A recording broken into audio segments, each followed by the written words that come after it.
hit both buttons, remember, sir? Well, it hits one button and does both. We're live. We are live. We'll wait till we get everything worked out here for a sec. We'll get a YouTube link going. Yeah, let it buffer. Let it get going. I guess we can start our intro. Well, the introductions of names. How's that sound? Yeah, of course. I am Mr. Christopher in general. I'm just Chris. Mr. Christopher. Christopher Robbins. And I'm Kyle. I'm from Aquascape Guide. I'm Edison. I'm here. I'm Remo. Our celebrity guest. Yeah, again. I would definitely say that he is a celebrity, though. Like, I'm 10 out of 10 celeb. At least in my eyes, showing me that guitar collection. Oh yeah. Oh yeah. I just want to go hang out over there. I was going to ask if you got that. Let's do it. All right. We are Tanks and Thanks. What do we got going on today? In this episode, we're going to go over news like we normally do. We're going to change things up, though. We're going to do a troubleshooting segment, which I think would be kind of cool because it'll show viewers how we look at things and how our mind would maybe go apart, tearing apart something negatively happening in a tank. In this episode, we're going to be dealing more with fish illness. And two, I kind of wanted to do it for my own edification since I'm not a fish guy by any means. Remo 2 can pitch in and kind of give some of his expertise for everyone. And then we did get a lot of questions of the week, which is amazing. For those of you guys, we'll do special shout outs to those of you who filled out our Google form, and appreciative of just you guys giving us stuff to talk about, stuff that you guys want to hear, because we can talk till we're blue in the face. And if nobody wants to hear it, then what's the point and why are we here? So we'll do shout outs a little bit later. Thank you guys for all of your questions. I guess can roll the intro at this point. Go.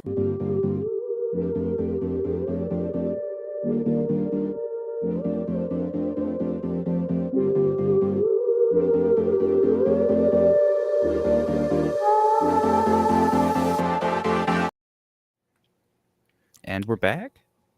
Rolling. All right. We're going to start off with what you guys were doing this week. Remo, our special guest, you can start us out. What were you up to this week, buddy? So, main thing I was doing this week, I got a zebra pleco breeding trio set up. What's that entail? I've got a 29-gallon high temperature. It's set at 86 Fahrenheit right now. High flow. Got to make sure. The main thing is keeping your water TDS low. They don't necessarily need acidic water, but they do need really soft water. Interesting. What's with the temperature being so high? Is that like a comfortability, like hot tub thing going on? Like, ooh. Yeah. It just makes them nice and comfortable. Nice. The native range where they come from, it usually stays pretty hot and it's some pretty fast flowing streams. So they tend to do better in that lower 80s range. Yeah. Love it. And what's your goal? You just breeding for fun? You thinking of helping fund our habits? Yeah, it's a little bit of both. Yeah. I would say it's a little bit of both, fun and helping to kind of work on more projects, I would say. Yeah, I love it. I love that we can do that in the hobby too. And it's cool that a lot of times people in our hobby are super up for helping others in the hobby by buying from other hobbyists and stuff. Like, it's cool. We all know, man, we all got gear and stuff, we got to be doing and upgrades. So that's fun to help out. Well, cool, man. I wish you the best of success as far as the breeding goes. I know nothing about that stuff, so I'm sure you'll kill it though. Yeah, I'm hoping so. Yeah. What have you been up to, Edison? Had spring break this week, so I didn't have to go to school, but was working full time, so I'm still tired. We had a snowstorm, pretty big one, just out of nowhere. Happy spring, I guess. Yeah. And then on the fish side of things, it looks like I've got my last dwarf gourami has the iridovirus. Is that how you say it? Hmm. The dwarf gourami iridovirus. And so she You was got the like vid. something like that. Oh, that's rough. Yeah, so it's like I'm just trying to source some anesthetic so I can put her down when the time comes. Oh, That's sad. I'm sorry, man. How long you had Yeah. that Grammy? A couple months now, but that's typically how long it takes for the iridovirus to show up. Oh, yeah. That happened during kind of like breeding or in like when they're in communal tanks kind of thing? It's just a result of inbreeding. Okay. That they're more susceptible to this weird virus that nobody knows exactly why they're so susceptible, but like other gourami species don't seem to be, but it is transmissible. So it's like, it's one of those things that we just don't have enough data on. Yeah, information on. I'm sorry, man. That's a bummer. Especially Yeah. after your finals, snowstorm. Just another thing. Grammy's heads are falling off. Right, but Oh, it's kind of cool to be able to do my research on it, if you will. yeah. Your experience with it too. That helps. Hopefully, it could help the hobby in some way. Yeah. Document it somehow. Blog. Yeah. Write an article for ASG, and we can throw it up there if you think it'll help someone. Oh, I wrote an article for the fish wiki on it and used a picture of my fish. Awesome. Is that like regular Wikipedia where you can go in and add or edit? Oh, Yep. dope. That's super dope. Oh, that'll help someone. Hopefully. What are you going to, Chris? This week, surprisingly, I think my channel might have gotten me a job somehow. So I interviewed as an educationer for the Idaho Falls Zoo, which is an AZA accredited zoo. So just in case everybody's wondering. And it went really well. And one of the things they asked was, so you have a podcast, you have your own YouTube channel. Do you know how to edit and make videos? And I said, yeah, that's what I do a lot of. And they were like, good. We don't have someone with that skill set. So inadvertently, by talking about my podcast, I may or may not have gotten myself a leg up in an interview. So I'm excited. I get to find out on Saturday, I believe, next week. I don't know. Dope. But outside of that, my backdrop is going to be changing next week. I don't know if you guys are going to note. Well, you guys probably will notice. But I have an old coworker who used to work for the aquarium in town that she is moving back to Florida and can't take her saltwater fish with her.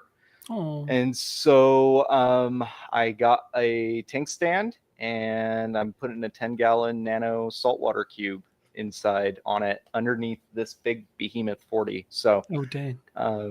It'll be interesting. My wife is not too happy about it that I agreed to it, but it's whatever. Hey. It's always the same case regardless. It's hard, man. It's hard. But she is happy that I am saving a fish from being possibly just thrown away, basically. So yeah. I mean, I guess that's that. But it is what yeah. it is. And outside of that, I mean, you'll see me next week. I am almost definitely planning on buying the ugliest 70s chair recliner that I can possibly find. I'm talking baby poop yellow green, pistachio colored. Corduroy. Yeah, exactly. Exactly. And that's what I'm going to be sitting in from now on when we do these. So that'd be nice. I should get my my old person chair. I have it upstairs. It's the comfiest chair. It's like one of those wingback chairs, super comfy, but it's just got like the weirdest fabric pattern on it.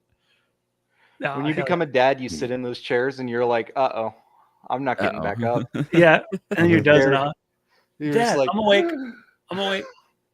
No, you're not. You're snoring. I don't even have kids and I still do that. Yeah. All downhill from here. Oh boy. Right. Oh, well, I ordered all the parts to build the concept canister for ASG. I'm excited for that because now I have a need for it with this saltwater microcube, man. Yeah, dude. Yeah, we could. I would love to test it on salt because I didn't even think about that. I just was thinking freshwater. Oh, I didn't even. Oh, Edison's I got some parts things. for my my Look at that. filters too, so we're gonna Dope. half of this is gonna become a filter. So I'm gonna send you Cool. guys some. So what you're saying is that there is a challenge between Kyle and Edison who can build the best filter. I don't know if it's the best filter, but maybe we don't have to compete because they're different markets. Yeah, it would be how would you say it? Not a competition, but how both of our minds create something differently that are unique to their designer. Yeah, trippy. That'd be fun. Yeah, It'd be fun. so It'll be cool. 'Cause we send can you all share- some prototypes when I get it finished. But I'll say we should compare notes too, like Yeah. of what's working and what's not, because that's like I'm gonna have like 3 different vessels I'm gonna test out, and I might have 3 different options for customers, because what I want is to have them be able to buy to their budget. So like not everyone wants like a fancy ADA flip cap stainless steel $80 capsule just for the capsule. Like some are like, oh, it's a plastic little thing's cool. Like if it's $40 versus $110, right? Like so I kind of just want options for my customers at least to buy to whatever fits their needs. You know, some people want it to look real cool and snazzy, and some people don't care that, you know, if it's just clear PVC or something like Edison's doing. It's good to have options, I think, for people. But what about and this is just something that I thought of, but most filters are kind of separated by size, right? They do gallons per hour and they're rated up to a 20 gallon, a 40 gallon, a 60 gallon. Yeah. Would that be a way that you could separate them too, outside of material cost, right? Because materials, obviously the stainless steel ones are going to be more expensive, but if you were to also have a sizing difference between all of them. Yeah, totally. So we got the one I'm starting on is 8 ounces. 8 ounces. Yeah, somewhere in there, I think 8 or 12, but it's limited by the pump, and the pump is a variable pump, speed pump, which is cool. So you can buy it, but it'll fit anything from a 2 gallon to a 10 gallon, depending on how hard you push the flow. But that's essentially kind of what separates canisters sizes on what it's good for is turnover. And a lot of, I think Fluval's got some flack for this over the last few years because they added a section in their specs which talks about total water turnover versus like the what the pump can do, because the pump matters to some degree, but then when you fill a canister with a bunch of stuff like, you know, biomedia and sponges, and then those get clogged up over time, like it just drops off dramatically. So that's kind of what another reason why I wanted to do canisters too, so that it's more truthful to some degree, because I don't think other companies are as truthful as they could be per se. You know, whether it's purposely or not. So yeah, I want to start with a small one, see if I can get that worked out, and then see if I can increase the design to fit larger and larger tanks. The hardest thing I think is the pump and then the canister part. Like I don't have connections with manufacturing and anything like that. So I'm trying to source parts essentially, which is difficult, but we'll get there. Baby steps. So, yeah, I found some pretty good parts on like eBay. I've been scouring the internet for like, I found like this one place called Menards. They have some pretty good stuff. Yeah. But yeah, so that's where I got like half of my stuff. But sometimes you just go on eBay. Yeah, scouring. I even started ordering some stuff off of AliExpress because it's manufactured in China and you can buy them in bulk to some extent. So I did some sample orders on that, and if those go well, it just keeps the cost of the canister down. That's the main thing. Like I can have some like artisanal glass blower, you know, blow lily pipes for everybody, but it's like, and the canister is a $500 canister. Like, so it's a balance between function, design, and cost on top of demand. Like, what do people want? What do people need? I feel like I've got a pretty good pulse on it from helping a lot of people and just in general, like baby market research that I've done. So, yeah, there's already a guy who reached out who owns a shop in Louisiana who's like, would you do like a short run for me? Like, and build a bunch and we'll see how they do in my shop. So, already people showing interest in just me the fact that I'm trying to create a concept. They're like, let's do it, because I don't know. Again, hobbyists supporting other hobbyists, I think, is fun. It's a lot of fun, I think. Also, before I forget to tell you, Kyle, I did fix the private key of our stream on YouTube. Yay! Okay, So- let me double check. Yes, perfect. Okay, then I'll start spamming. And that this was out. my fault, not Edison's this time. So just to take the blame where it belongs, right? So I didn't break it. Tar and feather him. No, we're good. We'll keep this train on its tracks. All right, so we're all flesh bags. We proved that. The first article we want to talk about is Miami Seaquarium gets eviction notice after death of Lolita, the orca. What's up with that? Hmm. The whole place going under? Is it like a SeaWorld that's just like, we're no longer... I mean, obviously it's not a Sea World, but it was one of the many, I don't want to say many few, but it is one of the few actual locations of any type of aquaria, zoological that were allowed to keep an orca whale. And there's a lot of red tape that comes along with something like that. Like, I don't want to say it's more in depth, but it has a long list of requirements, right? So like, for instance, water testing and water changes. Those things have to be monitored like every day at any facility that houses big marine mammals and big marine, whales basically. And so that's just something that wasn't happening. And eventually, and I don't want to say you'll end up getting audited, but eventually people come and audit and they're going to ask to see all of the stuff. And once they find out, hey, no, you haven't been doing everything that you're supposed to do, they make it very well known. So Get busted. And I guess, and Kyle was talking to me about this before we started the stream, but I feel like all of our news segments are super negative, but in this instance, I don't want to think of it as a negative thing, because the flip side of this is we wouldn't have known, there would be no accountability, and animals would continue to suffer. And so in this way, right, we have an actual way to, have people be held accountable for their actions. So I don't know. I guess that's my 2 cents. No, true. I mean, it's creating a good thing. It's creating a keeping people accountable so that the creatures that we're supposed to be caring for, that we're guardians of, are being protected and loved and cared for. So I guess, yeah, it depends on how you look at it. I'm a pessimist at heart. So, I am. I'll be the first. It's okay. Usually I am too. But that's nuts, man. It looks like it garnered attention. I guess that this place is where they filmed Flipper back in the day. But Lolita died at 57. Oh, yeah, that's a bummer. Especially a big animal. Like, what do you do with a big animal like that? Yeah. I don't know if I have a toilet big enough to flush that thing down. Yeah. Yeah. Again, don't flush. Don't flush fish. That's not a good idea. That's a big garden. For For the the record. general, but For the record. for the record. It was a joke. Oh, That's a lot of garden compost, man. Yeah, I know. I tell you. Soap. Get that Well, the Lotus issue, fertilizer. it wouldn't be that bad, but usually whales and sharks, I don't want to say this to gross anybody out, but they explode first off, and second off, they also have a lot of oil, a lot of fish oil, specifically. And so when they rot, oh boy, you can definitely tell. There was that explosion. Well, there's a whale that blew up on the beach.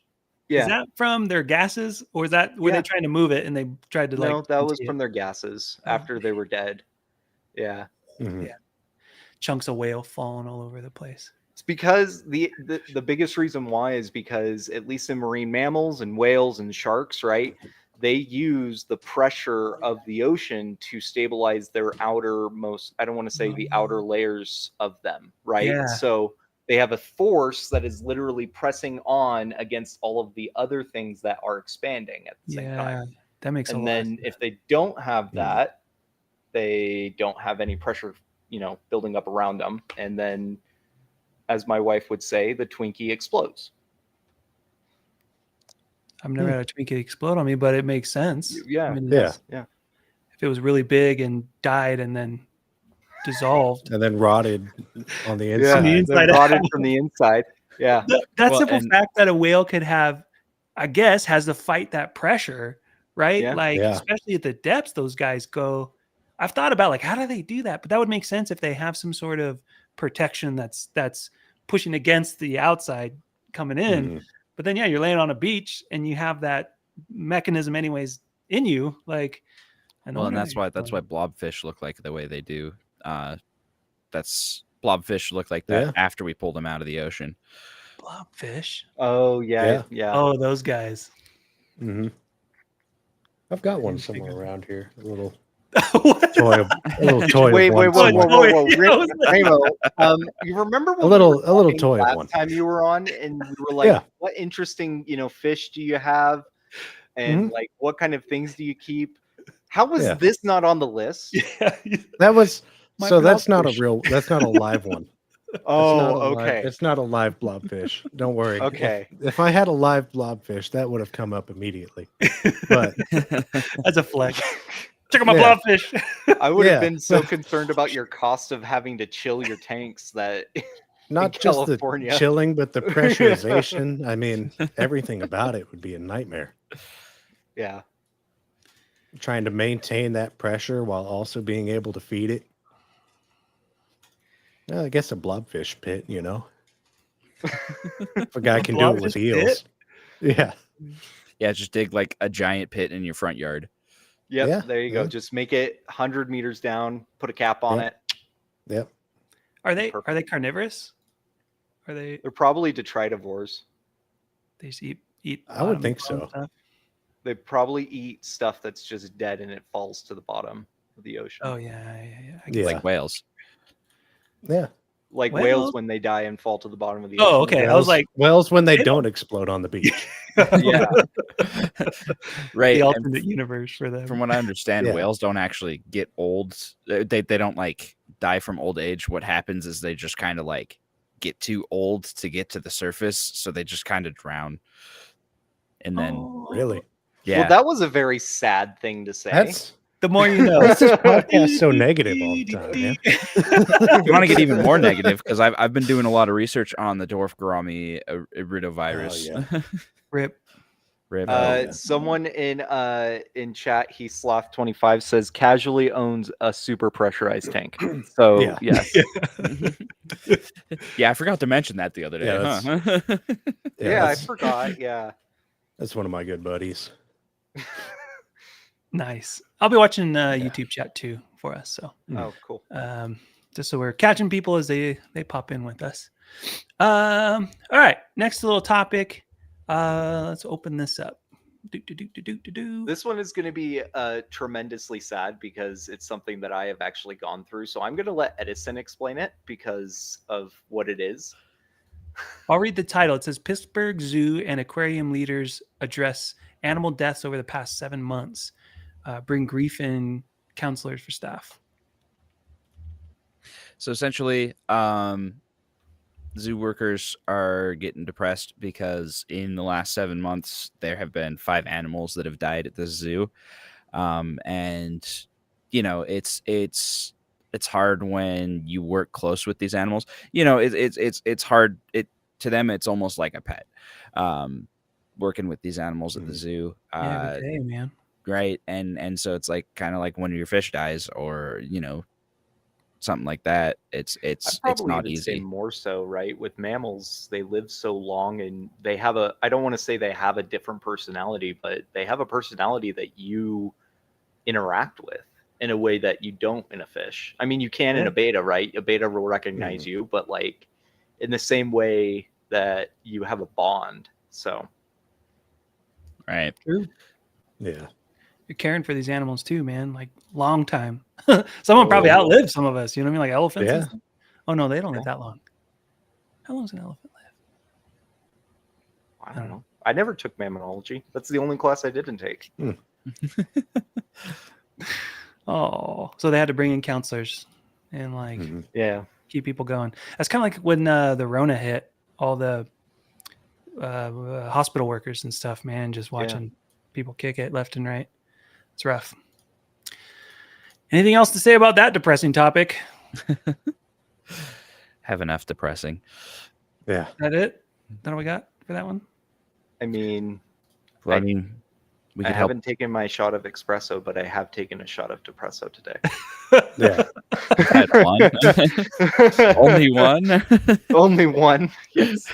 Yeah. Depresso. Oh. All right. Well, let's do something about the depresso. Let's help Jacob with his depresso. Ooh. Yeah, Jacob's going through a little depresso.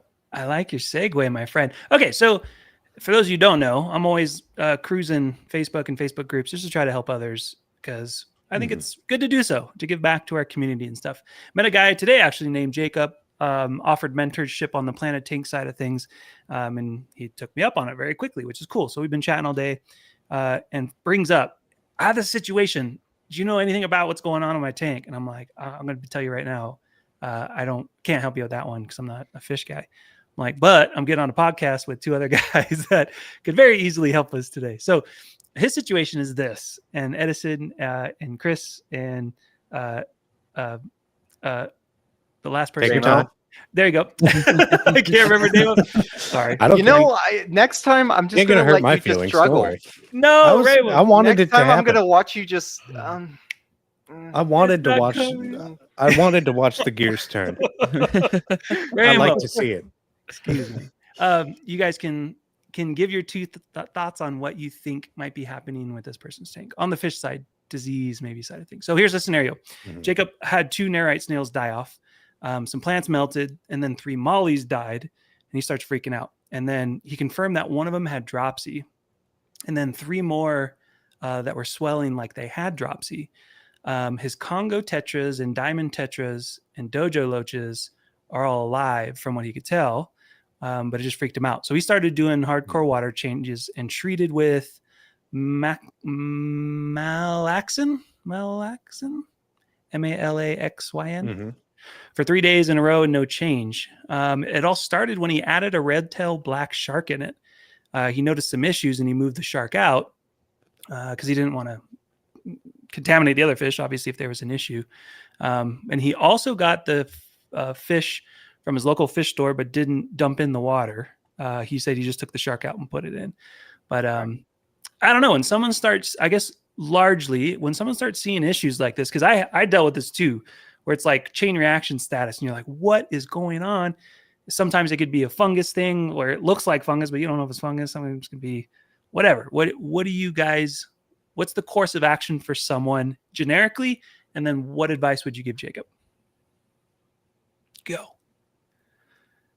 So I'm gonna go first, and just because I think I'm gonna try to be short and sweet to the point. The first thing I would do is find out what my water chemistry looks like. Try to figure out what my ammonia and nitrite looks like, and how it is affecting the current fish, right?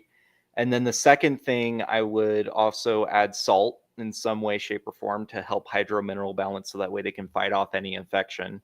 And then possibly other types of, remedies like tea tree oil, or Melifix, or other types of methylene blue types of cure stuff. I don't want to say this is the next time I would buy fish, and if I was Jacob, and I'm sorry if I'm not trying to sound harsh in any way, shape, or form, but the next time I would buy fish and put them in a hospital tank first. So that way, you know that you're not going to be passing anything over to any of your existing fish. But from what it sounds like, I think you might have had a spike in ammonia or nitrites or something like that that would have caused them to develop dropsy. And usually when one fish develops dropsy, it's kind of like a signal for other fish to kind of start going on that path too. So that's my 2 cents. Goodbye. Leaves the Into the chat. shadow realm. Yeah. Remo, what is that your thought as well? So I pretty well agree on that. Although seeing as some of the other fish, they said that the other fish in the tank weren't having the same problem. They seem to be he's back. They seem to be okay from what he said. And were any of them coolie loaches? I think is what he Dojo said, loach. right? Dojo. Loaches. Okay, that's a little Are bit all different in that alive case. from what he could tell. You know how it is, because it's like you dump a bunch of fish in, especially a big tank like Chris's, and it's like one of them pops up a week later, like, oh, you're still with us, like Yeah. swims in the back again, like later. So, Mhm. yeah, it just seemed like he had a mass kind of die off, and then a couple other dropsy, what look like kind of dropsy things. But who knows if there was an issue with something like filtration, maybe he had a sponge filter or sponges from his canister and left them out, or left some sort of biomedia out, and it dried up, and then you lose all that beneficial bacteria, nitrifying bacteria, and then you can run into an ammonia issue even on a seasoned tank, right? Right. My first thought here is I'm noticing that the die-offs he had are two of the most fragile sort of fish and species that you can keep. Narite snails don't do well in certain conditions. Sometimes they're just barely hanging on by a thread. Something happens and they're just gone. Mollies are the pugs of the fish world. True, Yeah. they are. Yeah. They are so inbred. Yeah. To even make the molly species, they've been crossbred from like so many different live bears. They are barely hanging on.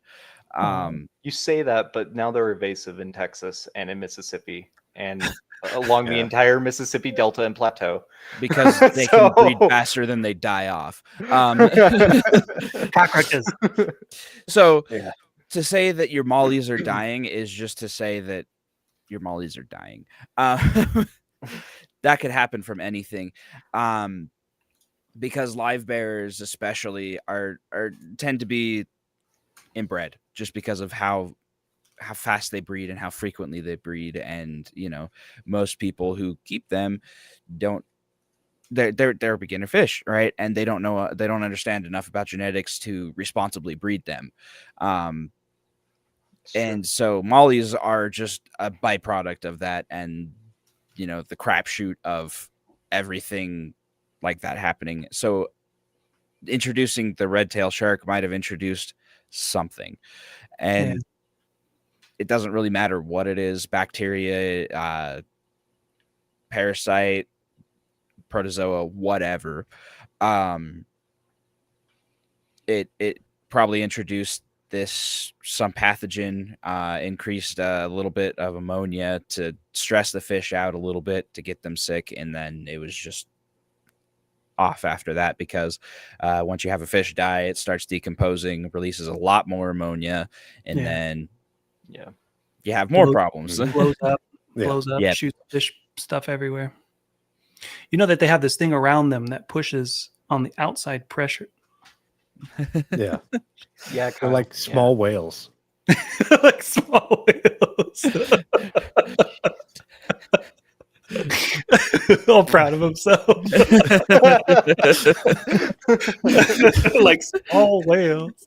Yeah. Oh, sorry. So in Jacob's case, what I would do is just kind of treat the mollies as best he can, but unfortunately with dropsy, once it hits, it's usually fatal.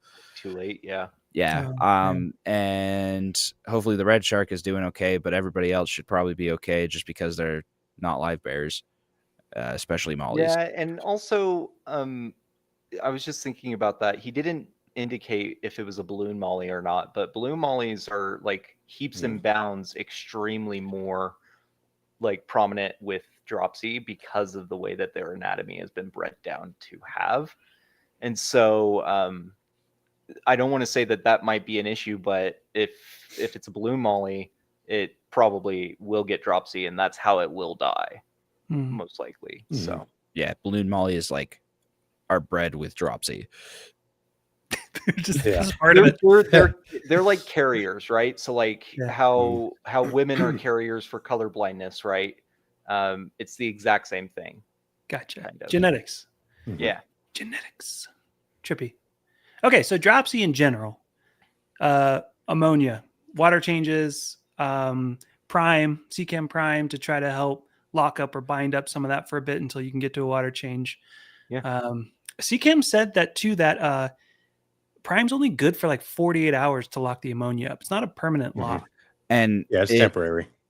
Yeah, even if it does, I wouldn't use it to try and lock up ammonia. The best way to deal with ammonia, if you have a lot of ammonia, is to do frequent water changes until your filter establishes. If What about you, chemical? I mean, if you have a lot of ammonia consistently, it's just you need to either do more frequent water changes, find the dead fish, because that's option 2, right? Yeah, that's Or option 3 would be your tank might be overstocked, right? Because those are the 3 kind of routes that my mind goes to. Okay, I have end on end extremely high ammonia every single week. What the heck is going on? Well, you could also just be under filtered, because you shouldn't be seeing free floating ammonia in the tank regardless.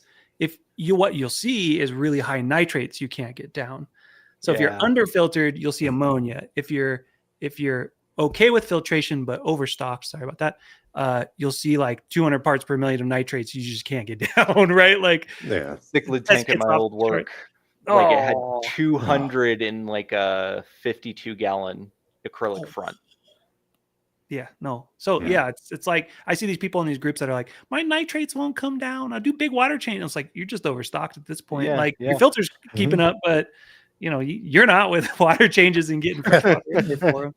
But well, and even with the dead fish, if you are over filtered, you have enough media that the bacteria can actually kind of jump to and kind of compensate. Compensate. So they actually have space to breed quicker, to accommodate for the extra ammonia. The dead fish don't always have to cause a drastic ammonia spike. Also, before I forget as well, Shrimply explained in YouTube chat, said, "Hey guys, would love to hear your opinion about this article, which states that prime doesn't actually detoxify ammonia at all, and it's all just a marketing gimmick." So give me 2 seconds. I'm going to go grab my prime real quick because I want to look. Cool. Shrimply explain. Thanks for coming out, man. I'm drawing a blank on the name. I'm doing terrible with names today. I'm so tired. I apologize. Rick, right? Rick owns Simply Explained. Let me see. Regardless, thank you for joining us. But I love it. I can't tell now. I think it is Rick. Said good to see you, Lowell. Yeah, there you go. Duh. Sorry, dude. My brain. I got a couple of people with shrimp companies, and I get them kind of mixed up. But so you guys are aware. Rick is a pretty dang knowledgeable dude who reads a lot about the science. He would actually be fun to bring on as far as shrimp go.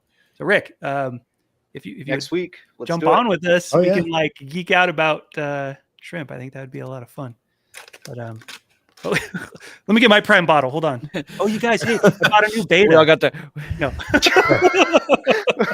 Well, that's a throwback all the way back to like the first episode we ever had, Kyle. If you're following us.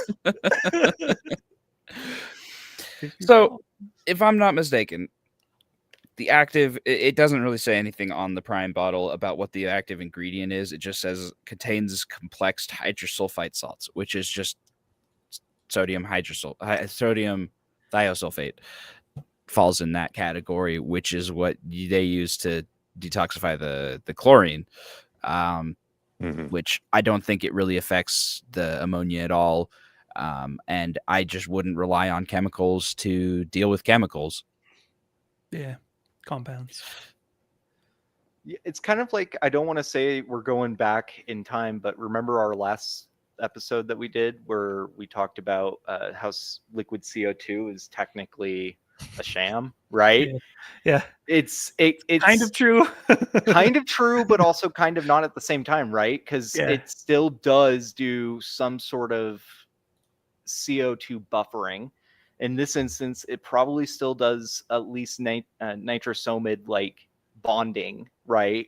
But whether or not that is enough, right? It takes it, you need to do more than just keep dumping prime into something, right? If that was the case, everybody in the world would keep fish a lot easier. Yeah. Right. Yeah. So yeah, and they're vague. I mean, surprise, surprise, he comes vague about well, it. it's CChem. Yeah, I was about to Removing say. chlorine from the water and then binds with the ammonia until it can be consumed by your biological filtration. Chloramine minus chlorine equals ammonia. Right. And so So, even if it is just binding ammonia for 48 hours, you're just kicking the can down the road.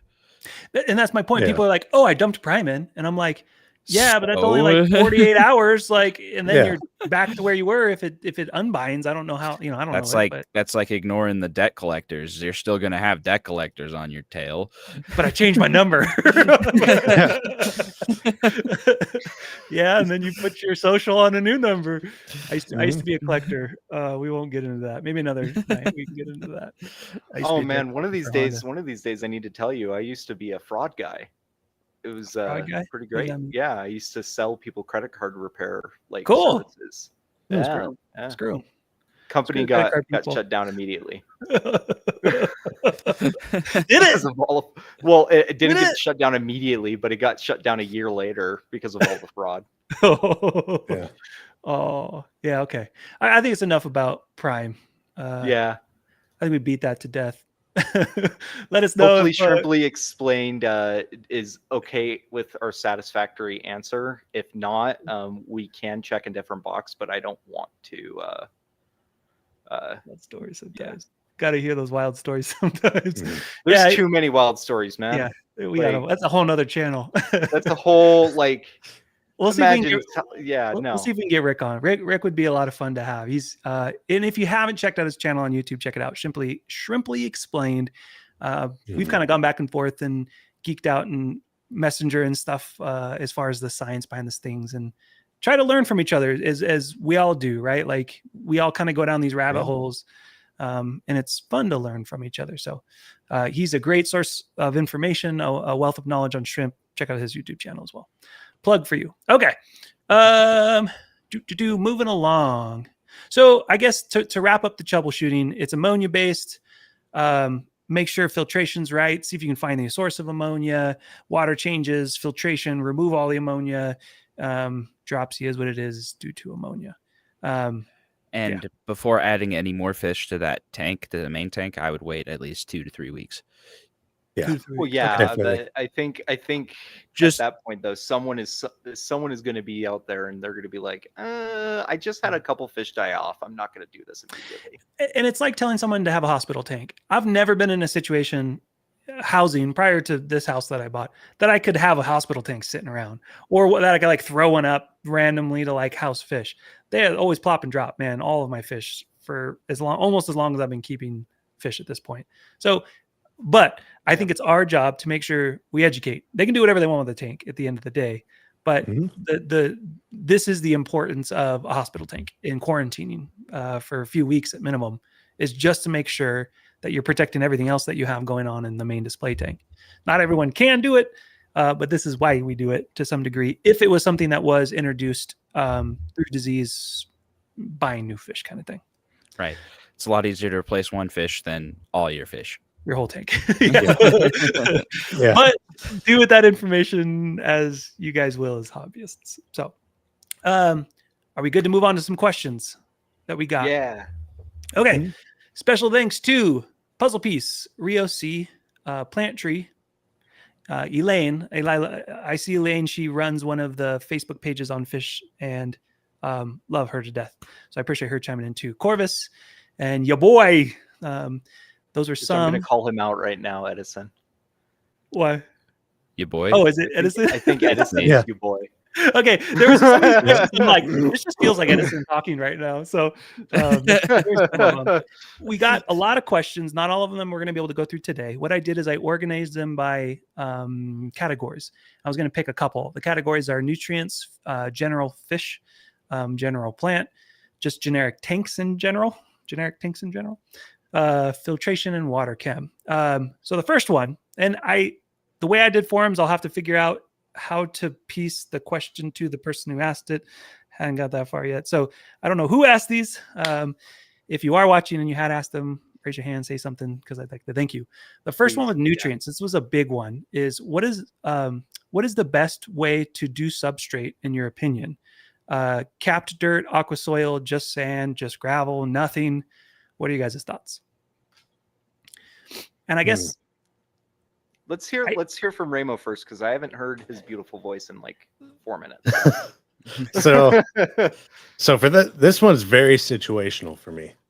The best way to do substrate, I mean, I've done different substrates in all of my tanks. Zebra Pleco tank, I've got just sand because I don't want any of those excess nutrients. Very lightly planted. Constantly doing water changes on that tank, every 2 days. The tank behind me, I did aqua soil that was capped with sand. I usually do sand in a lot of my tanks anyway, as either by itself or with a cap.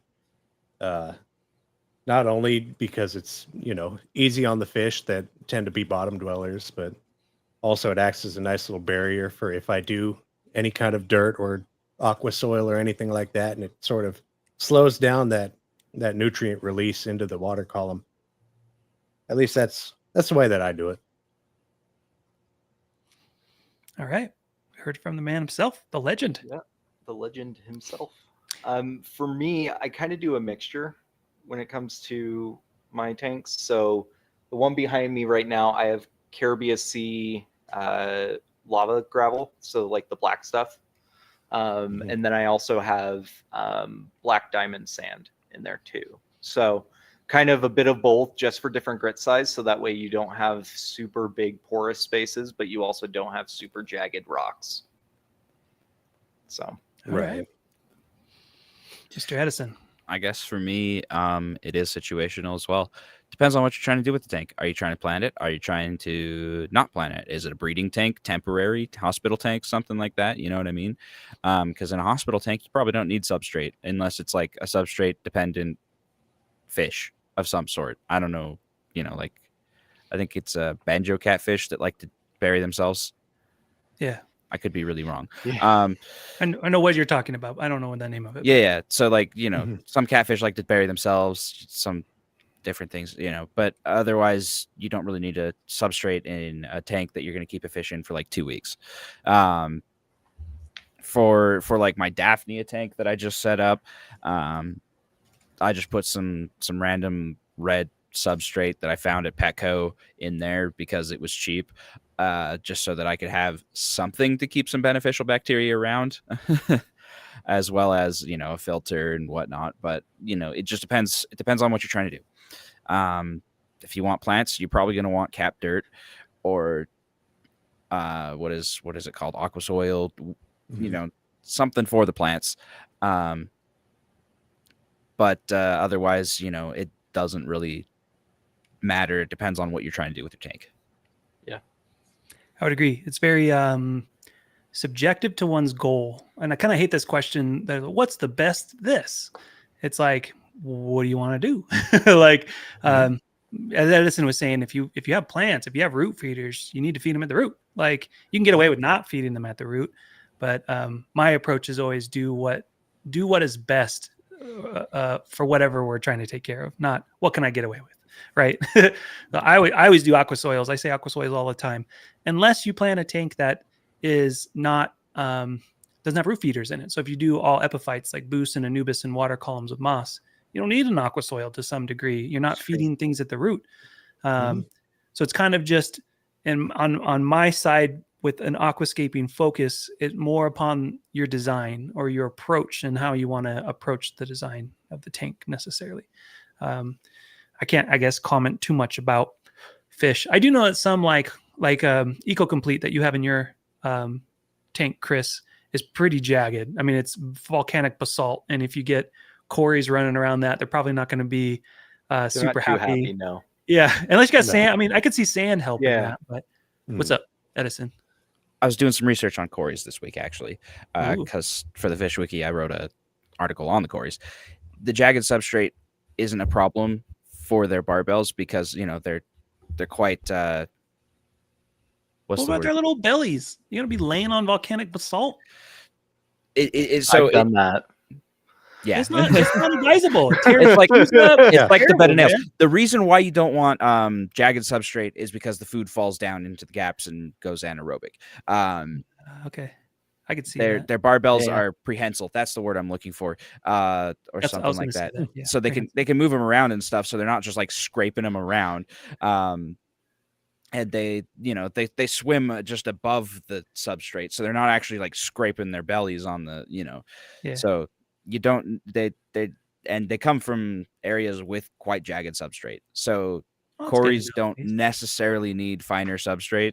It's just better for them to eat off of. Yeah, sift through. That's Mhm. interesting. Yeah, I always feel bad just like having like the fish that are bottom dwellers that'll just lay down on the substrate, having something like super jagged, just as like, Yeah. oh, I'll put something down for him, man. Like a little dish you can Mhm. lay on a plant, something, right? Actually, Jacob actually got back with us. He wanted to Oh, thank cool. us for answering his questions. He said he did have high nitrates right before this happened. He gave away 20 mollies that he inherited when he bought the tank. So it sounds like okay, you throw that, you have that many fish, and I think this is, and Jacob, correct me if I'm wrong, if I'm still on here, this was like a 20 gallon. So you had all of that in a 20 gallon. Sounds like a recipe for organics to be floating around for sure, and that's what it Yeah. could cause a dropsy. Okay. Also, Shrimply Explained also asked about Edison talking about the barbels for the catfish. I would say similar, but not the same, because Shrimply, because so coolie loaches are part of the sapronid family, basically. And so they're technically not bottom dwelling fish in the same sense that catfish are, right? Where catfish and catastomids have teeth that anchor them to the ground. They have an inferior mouth too to cause that to happen. And the so basically, yeah, yes and no. Coolie loaches do a really good job though of digging, so it's really easy for them. So Yeah, collie loaches, they don't have the they do have the little they sort of have barbels, but they're they not have a Fu Manchu, is what Yeah. my ichthyology professor would say. And Yeah. Yeah. I've noticed it's not as prehensile as like the Corey's barbels. So Yeah. I would recommend a finer substrate for collie loaches. Mhm. Also, I take back my statement. The best substrate is leaf litter. Yeah. There's the Blackwater man. Yeah. Yeah. I take all of it back. Almond leaves. Yeah. Oh, so Actually, if we're going to talk about the best substrate ever, the best substrate ever is if you ever went to North Shore Island in Hawaii and got olivine sand and put it in a tank. the pink one, the That- pink stuff. Yeah. No, it's green, Or the, olive green sand. Oh, green. Mhm. Yeah, it's because Yeah. they have all of their volcanoes there are super rich in olivine, and so they're beautiful green beaches basically. And Oh, there yeah. was someone who worked at the geology department that may or may not have gotten yelled at by most tribal leaders out of Hawaii because he stole Yeah. like 40-pound bags of it Ooh. to teach with and didn't tell anybody. Yeah, that's not good. I mean, Yeah. even though I'm one to go for a walk once in a while and take a backpack with me, but you're doing 40-pound bags of stuff, man. That's not like That's I just felt bad for him though. He got chased out of the country, out of the state, but he also had to haul all of that sand on his back. back to This was a man who's like Yeah. 60 years old, right? So like, yeah, punishment's Yeah. got to fit the crime to some extent. It can't be, I don't know, yeah, putting people to I labor. agree. I'd say make them take it all back. Every That'd be the- grain. Every grain. It's Yeah. that thing, that bar that goes over your back in the Right. two buckets, and say, Yeah. Oh, I'd walk man. 40 miles each way. No. The punishment fitting of the crime. Grain by grain. No. Oh, that would suck. Poor man would take the rest of his life. Yeah. And then some. Yeah. Oh, rip. Okay. Let's move on to another topic. I saw one that I wanted to kind of touch on in generic. What do you want? What is the best beginner tank size? There we go. I love it how you Nice. highlighted it as I said it. No, I knew where you were going with it. Hmm. But yeah. What is the best, you guys? What is the best tank size? Obviously a 1 gallon, right? Clearly, That's what they sell at no. Walmart, One of right? these, 1 gallon's man, too they're big. cheap. You don't even got to do water changes. If you have a Brita. 1.5 with a beta. Come on. Yeah. Just reuse the prime bottle. Or a 3 gallon with the divider in the middle. There you go. Then you can Gallon, have that's multiple like fish. too much. No. They do better in like half a gallon with a divider. With the divider. I'm gonna go. My generic Blaken statement is: if you're new, don't go under 10 gallons or over like 40 gallons. I would say keep I'd it say like the maximum is 40 to 29. I'd lean very heavy into 29 instead of a 40 if Yeah, I was someone. I would say my generic response is middle of the ground. Do like a 20-30 gallon. Like start there. Anything smaller. This think, and my example is if you put a drop of bleach in a 50 gallon versus a drop of bleach in a 1 gallon, that drop is going to do a lot less in a 50 gallon than will a 1 gallon. So these small tanks, outside forces have a lot of impact on them very quickly. So I say, don't go super small, and then don't go super big because of price and time. Like this is your first tank. And if you're doing 50% water changes, 50% water change on a 150 gallon, you're going to be there for a chunk of time unless you have a really efficient system to take care of that. My 2 cents. Yeah, I fully agree. Honestly, I mean, I want to say the first tank I started with was a 29, and that, it was nice and stable. Didn't really overstock it when I started. We just had a handful of tetras and such, but that's honestly the best way to start because it's got plenty of space, good water volume. It's not going to be super unstable as far as parameters go. Yeah. Lighting's cheaper on them too. The larger the tank, everything gets more expensive. Ferts, lights, substrates, I agree. Anything to add, Edison? Thoughts?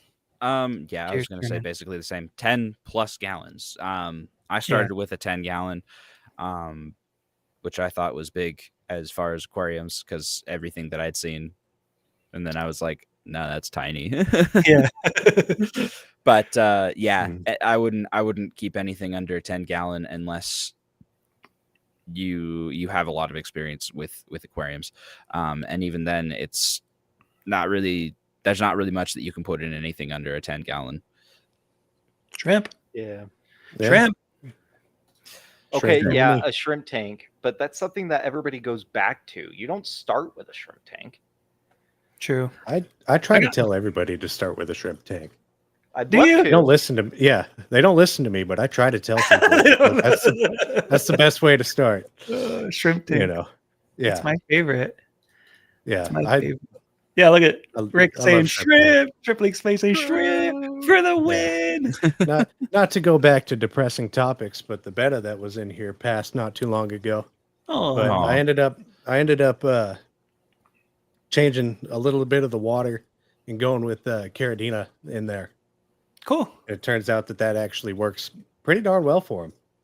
Yeah.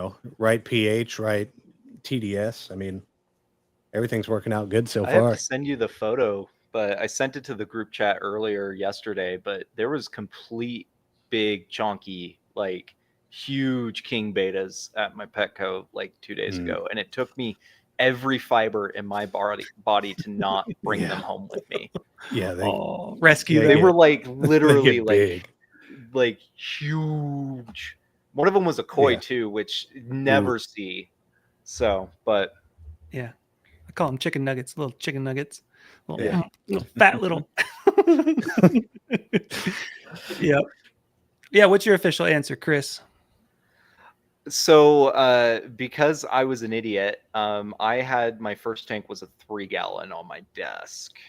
I'm not an idiot. You're starting out.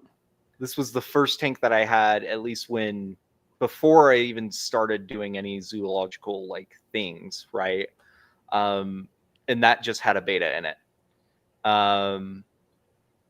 But he died, and that was the saddest. I feel like that's the fish. When you have one fish, right, and it dies, that's the one you're attached to the most, right? So, yeah. Yep.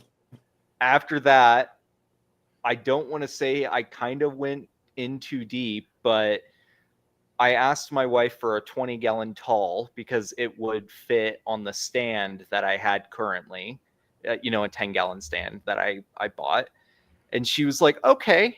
And then on Christmas, she came in with a 29-gallon kit. Oh. And I was like, okay, cool. And so I set that one up. And then I was browsing through Facebook a year later, and someone was like, I'm trying to get rid of this 90-gallon for free. And I was like, okay, I can fit that. It's a 4-foot wide tank, 24-inch deep. Yeah. Put it in an upstairs apartment. Yeah.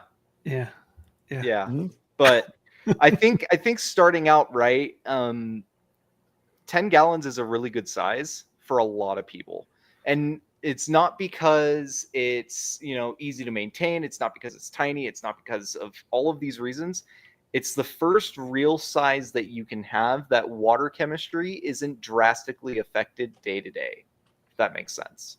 It's more, it has the ability to remain more consistent. One of the things I'm thinking in my head right now is I'm getting the saltwater cube that's going to be 10 gallons. I don't know if I particularly want to deal with that personally, of every week doing the exact same water changes, the exact same feeding schedules, the exact same stuff. And so when you're starting out, just know that if you have bigger volumes, it's less heartache and a less work. I don't want to say less work because you could still mess it up really bad, but you know what I mean, right? But I'd say my max for anybody brand new would be 29 gallons because it's a good size. It's a 20 long that's a little tall, and that's basically all it is. So, that's where I'm sitting at. I had that. I talked about it in prior episodes. I had a fish bowl that I threw neons in. Knew nothing about it.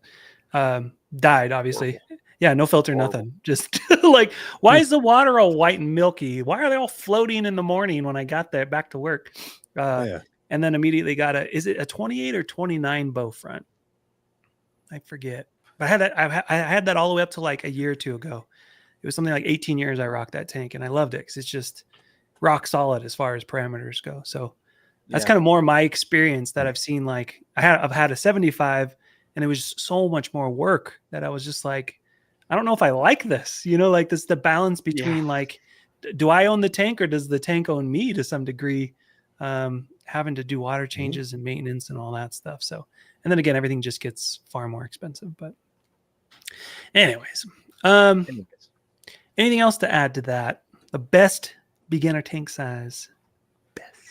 No, I do think eventually I'm going to do a series on like stocking ideas, obviously, for like 2.5, 5, 10, 15, and 20, right? Yeah. Going up from there. But cool. So I guess look forward to that eventually. That'll be further down the line than I'm expecting. But yeah. Dig it. Let's move on to something that will transition maybe. Or do we have, maybe we can do one more and then do the big thing. Or should we start the big thing now? Let's do one more and then do big thing. If everybody else is cool with that. Yeah. Good. Remo, pick a category between general fish and general plant, or filtration. Let's go with plant. We haven't really done anything with plants yet. Okay. What are the best plants. No, I'm gonna do it. We're not gonna do another best. All right. This is actually one that you could answer on the Blackwater side of things. What kind of plants can you grow out of the top of your aquarium? How can I out of get the them? top? How can I get them to stay put? What about just letting my submerged ones grow out of the water? What are your thoughts, Remo? Oh, that's actually quite a few good questions because I've been looking into this stuff a lot lately. So works out perfect. Serendipitous. Yeah, Serendipitous. yeah. A lot of your common houseplants actually grow pretty well, sticking their roots into the water. I tend to grow a lot of things out of my hang-on back filters that I've got. Pythos, or whatever. Pothos. Yeah. Pathos, yeah. Pothos does well. So I did a sweet potato, and Yeah, sweet potatoes do well. I've made that mistake because if you don't add any nutrients to the hang on back, it just rots out from the inside out and uses all of its starch to grow all of its leaves. But Did you eat it? no, That's a shame. That needs to happen. it's kind of like drinking black water. Yeah, well, I've done it. Hey, I've done it. tea. It's Yeah, a it's delicacy tea. in some countries. It's tea, man. Leaf juice. Yeah, so pothos, syngoniums are pretty common, also known as arrow leaf plants. Those tend to do pretty well. There's maidenhair ferns tend to do okay, in my experience. Not always the best, but they do tend to work. But a lot of your philodendrons, your aroid type plants tend to do pretty well. Monsteras do well, surprisingly, if you're going for a larger plant. And as far as letting things grow out of the water, there's a handful of what people call aquarium plants that are actually, these marginal plants that tend to grow both in and out of the water. Even your common ones like your Anubias, your Buse, your crypts tend to even be able to grow out of the water a little bit. But yeah, I mean, you've got a lot of options when it comes to growing things out of the water. If they started submerged, you're talking about, or just in general? In general. Yeah. In general. I mean, it's one of the dreams of mine having a lotus plant, dude. It's freaking amazing. You need such a huge space though in order to keep it like happy and healthy. Yeah. Like man. Yeah, definitely. That, and any of your pond plants can do pretty well too. Things like sweet flag and that sort of thing tends to work pretty well. I'm trying to think of some of the others, but I'm just rattling things off the top of my head at this point. When I was gone in Nebraska to help along, my 30-gallon just got super neglected for a month. Mother-in-law was tossing water in it just to make sure it was staying fine. My Hygrophila coriumbogia grew probably about 1.5 feet out, leaves and everything, and then flowered purple. Never seen Hygrophila flower at all. Tripping. So like I've seen even like Ludwigia repens grow vertical, like out of the tank. I do think there's a lot that maybe in nature starts submerged and then emerges and uses just CO2 from the atmosphere, the air, as its carbon source and does fine. Water Sprite is one of those that I'm thinking of too that does flowers too. Yeah, there's a lot that do. Like I've seen Anubis and Boost flower. I had Vallisneria, maybe that flowered as well. Never had that, little white flowers. But but again, a lot of stem stuff that has a hard stalk is strong enough to grow up. Like Ludwigia super red. It's pretty a flimsy plant. Yeah, I don't know if it would go out. Oh, it does. Does it? I can tell you from experience. I've had it grow up and out of the tank and all over my walls. I mean, it grew out probably a foot to 1.5 feet. Yeah, that's crazy. And it sort of bushes out over the edges of the tank. It's pretty nice, actually. That's cool. I've got some growing. I like that look. Right now in one of my tanks. that's an awesome look to have, right? It's why I had a sweet potato. So Yeah. Danny R says, can you guys go in on all those horrible fishbowl hobbyists? Yes. Oh, we can go in. No, Good. not Danny. Danny is an amazing aquascaper. This dude's bowls that this guy create, no joke. Like we started something where ASG would have design services for others with this dude involved. Danny, what's up? He is an amazing aquascaper. If I could I'll pull be up right back. some of his stuff, Remo, bye. I would. So that's where that's where this guy's coming from. He's like high level aquascaping. And sometimes Probably it's a little looking at my tank right now going, that guy, he's so no, bad. no. Everyone has different goals and everyone has stuff that brings them joy. And like, I don't think anyone can poo-poo on anyone else for doing whatever they're doing and where they're at the hobby. We're all in different spots and budgets. That's and all true. that stuff. But no, his bowls are amazing. So it's funny.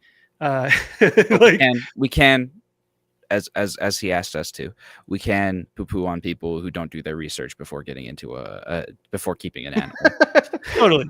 Yeah, but the issue is he does, and he has fish bowls. So I guess that's the oxymoron. That's of this.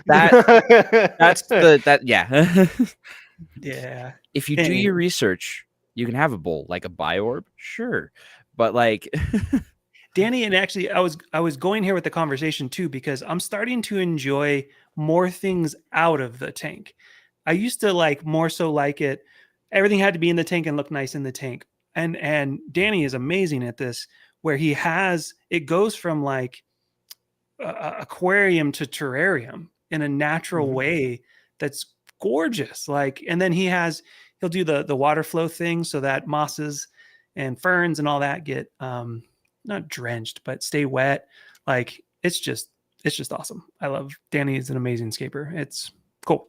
But I'm too enjoying what is it? It's kind of like having your indoor outdoor, like seating areas that are outdoors and cooking outdoors and all that stuff, but kind of like with tanks, you're merging water and you're merging some of that scaping with more like terrarium based stuff. But anyways, that's my 2 cents. That was like 11 cents. So let's do inflation. the big thing so that we're not going too All right. far over. And I guess Edison, we'll let you take it.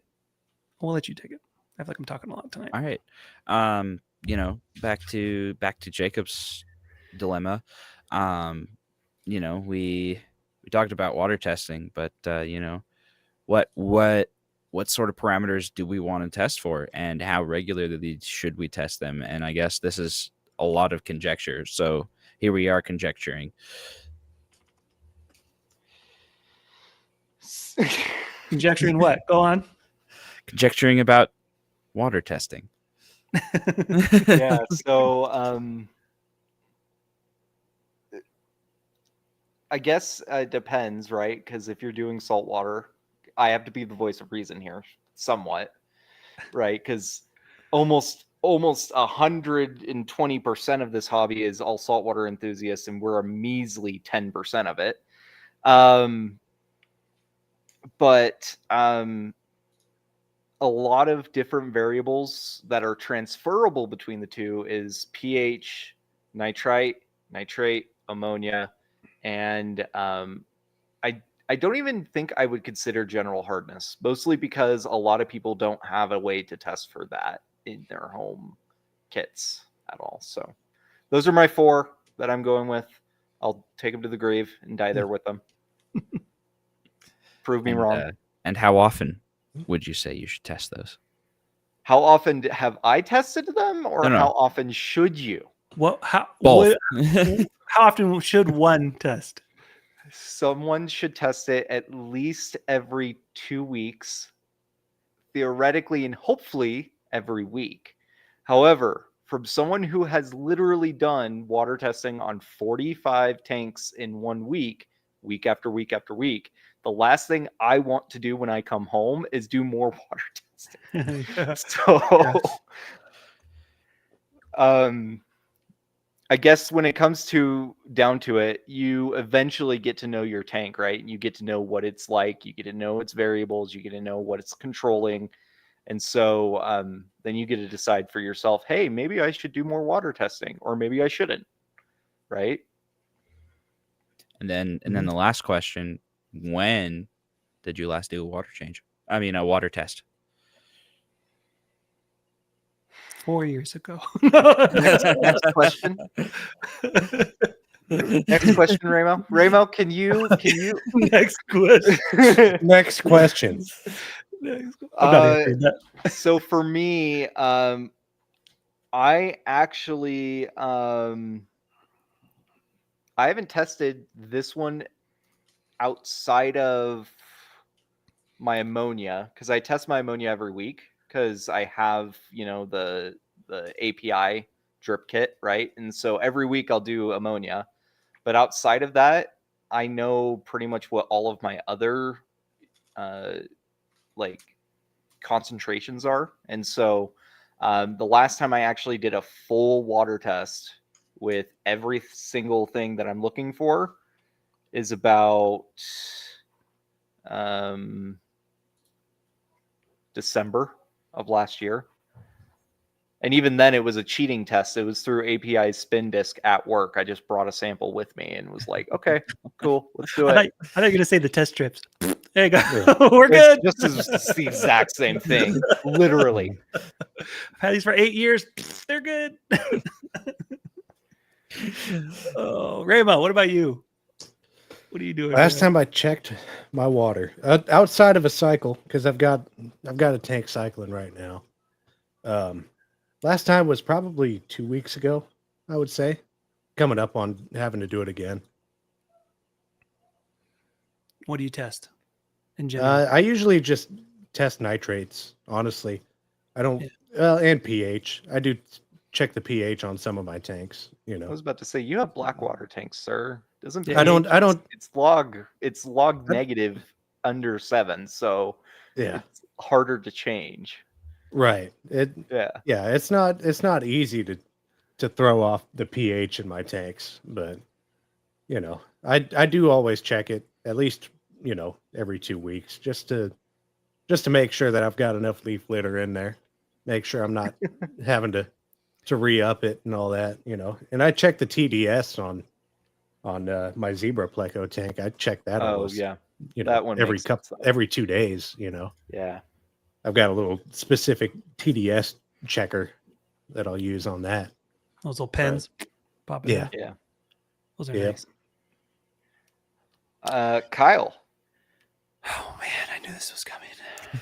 I had to ask him before Edison because I saw it in his face that he wanted to skip over it, and so because I had to do the uncomfortable thing, now he does too. No. And I'm 100% transparent with what I do because it's got to be realistic. If it's realistic, it's sustainable, and we want sustainability in these systems, right? We don't want to do anything that's going to cause us to be, all in for a couple of weeks and then drop off. So my big thing is the way I set up my filtration, it's 10 times turnover. And a lot of people are like, you don't need that. You can just throw a sponge in and you're fine. With 10 times turnover, I never test ammonia or nitrites after a tank is cycled. I'll literally dump in my ammonia 2 to 3 parts per million, wait 4 to 6 weeks. Once there's no ammonia or nitrites, I do 100% water change, clean the water column up, get the GHKH where it needs to be, never test again. The only time I would test is if there was like a big spike in something that would lean itself more towards an ammonia issue. Like we learned earlier with dropsy, it's like, oh, okay, shoot, I need to go test the ammonia. The only thing that really pushes that on the aquascaping side of things is something like staghorn, diatoms, algae growth. Yeah, it's a sign of organics in the tank, and then I would test. So Shrimply explained, asked, like, I don't think I ever test that. I don't. I never do, never will, unless there's an issue because of the amount of filtration I have. Now, if you have a sponge or filter or like a hang on back that's like maybe got no biomedia in it, you almost want to as a safety net because the filtration is kind of poorer to begin with, in my opinion. So the organic side of things, never test. I use the nitrate test kit for fertilization. It's my window into how much where the fertilization table is. So let's say there's no fish in the tank. I dose enough to get my nitrates up with the fertilizer to like 5/10 parts per million. And I watch my nitrates dip and flow as the tank matures and all that stuff. So nitrates, I'm probably testing weekly, especially for fish and fertilization. GH and KH, I would test if I was running RO water. If I'm not running RO water and I know what my GH KH is, like in this house, well, I'll say prior to this house, before learning GH KH, I had no clue. I'd toss moss in, it would die. I'd toss neon tetra in, they'd die in 48. I'm like, what's going on? Someone finally was like, you ever tested your GH KH? And I'm like, no. It was like GH was like 25, KH was like 28. It was so high. Like it was like liquid rock. And that's when I learned how to use RODI water, right? And it's not till you have these problems that you're trying to troubleshoot and someone's like, have you looked at this, right? At this house, I'm up in the mountains and we get GH and KH of 7. It's like, it's so very soft ideal. water. Like so I don't even deal with RO anymore. And because I have phosphates in my water, but because the tap water is stable and I know it to be stable, I'm replacing 7 and 7 with 7 and 7, right? If you have RODI water, then you have to make sure that's fine. And if you pour it in, then you got to start balancing. So if I was remineralizing RODI water, I'd be testing GHKH weekly. And then fun fact, even when I worked for the aquarium, they didn't remineralize their RO water at all for any of their freshwater tanks.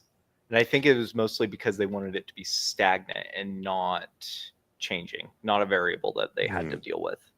Where'd they get their hardness from? They're not running 0 TDS water. Really?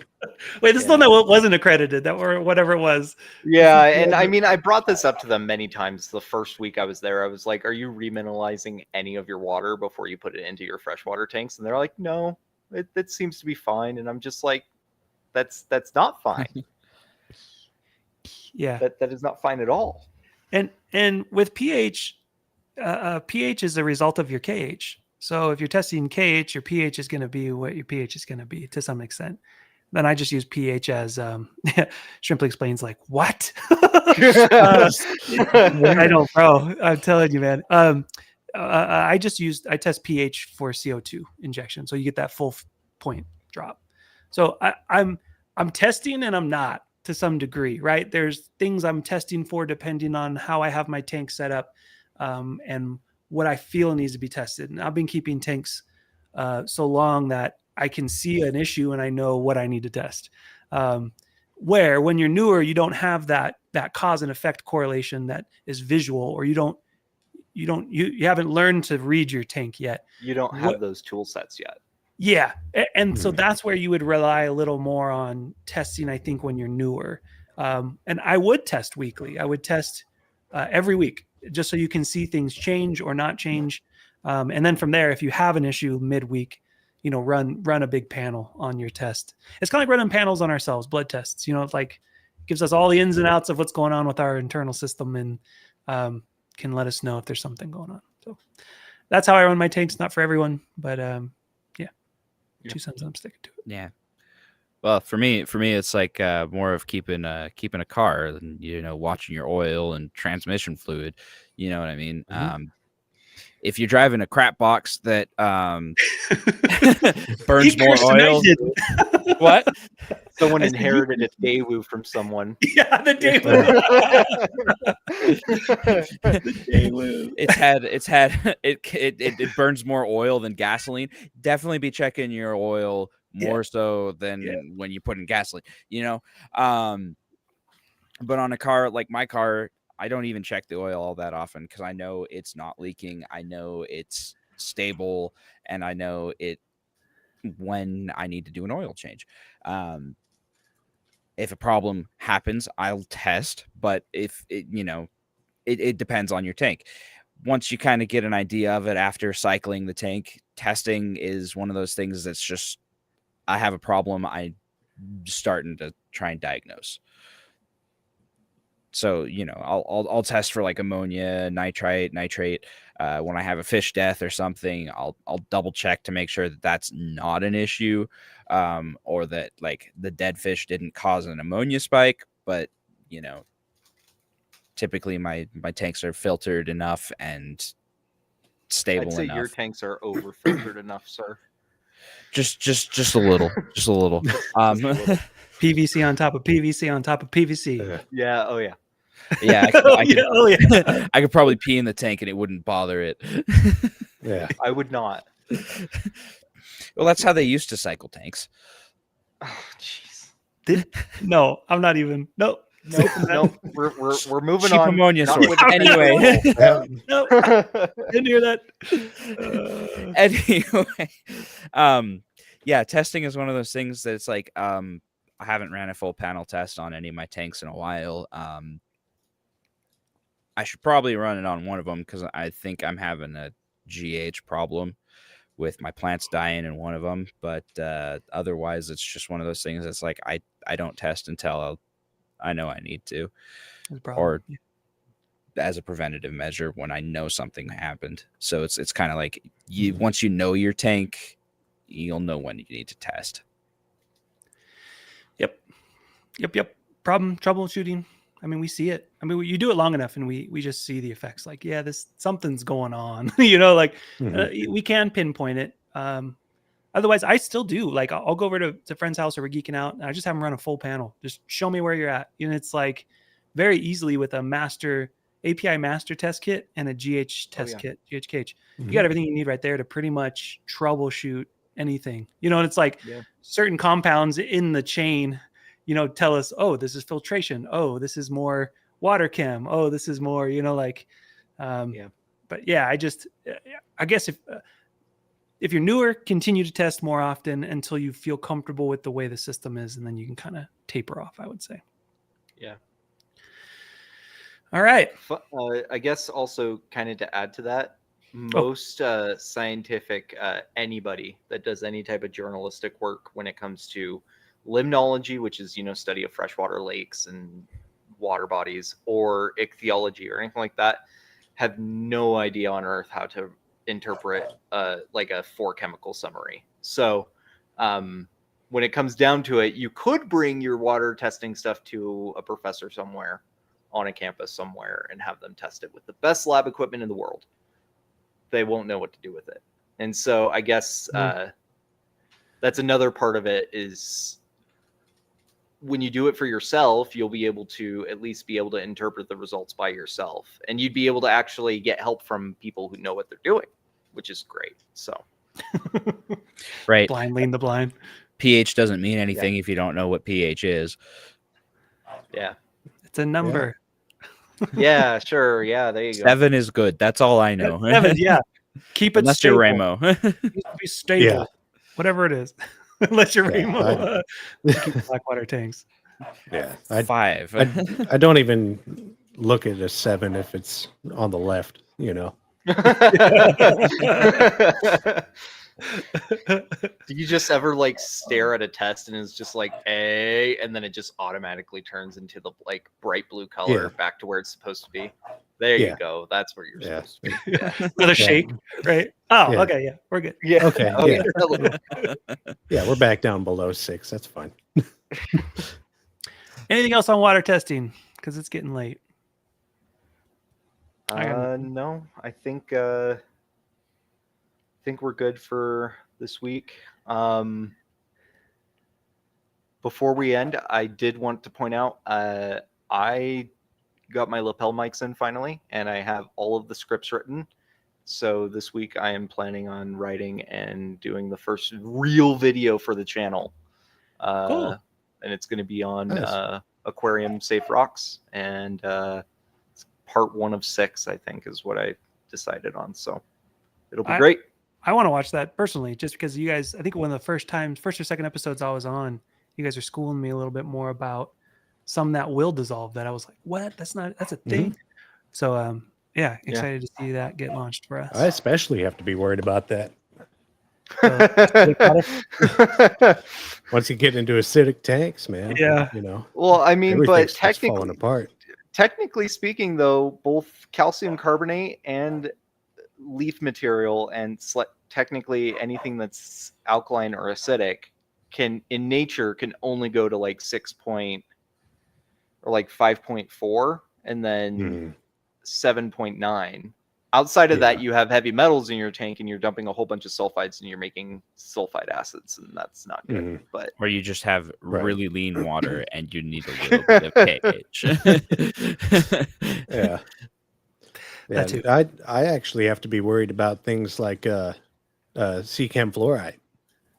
Because you're right. Yeah, because it has more available iron that will bond to outer shells in acid environments. So yeah, That's from the calcified clay ?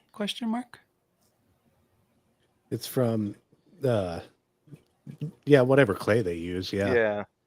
It's like a calcified clay, because a lot of people will be like, oh, it's a planted tank substrate, and it's like, not really, because the CEC is so low on it.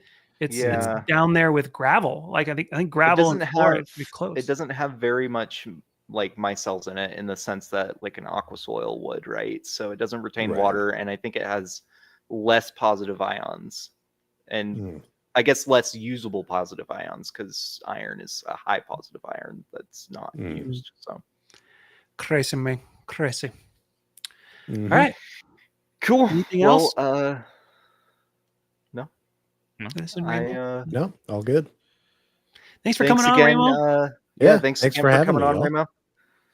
Yeah. Maybe we can have you come back and we could do like a big mega, like I don't know, something. I'm down for whatever. Maybe fish Keep tank me in the loop. I want to see the lights on with the fish tank. I want to see what kind of fish. I want to see the litter, how you do that. Like I'm super intrigued between the article I did and then now Remo being on here. I'm like, do I need to set up a blackwater tank? I think I'll have to hit me up after the after we go offline. My wife would love that. Another tank. Yeah, right. What's this going on? You're not taking care of the other ones you have. What do you mean? Shh. Don't worry about that part. Closing the curtain. What other tanks? What? No. All right. Well, you got to come back, Remo. We got to do more Blackwater stuff, man. All right. Yeah, appreciate you guys having me on, man. Yeah. Always fun. Well, until next time then, I am Chris. I'm Edison. I'm Kyle. I'm Remo. And this has been Tanks and Thanks. Thanks for watching Tanks and Thanks. Yeah. Thanks, guys. Bye.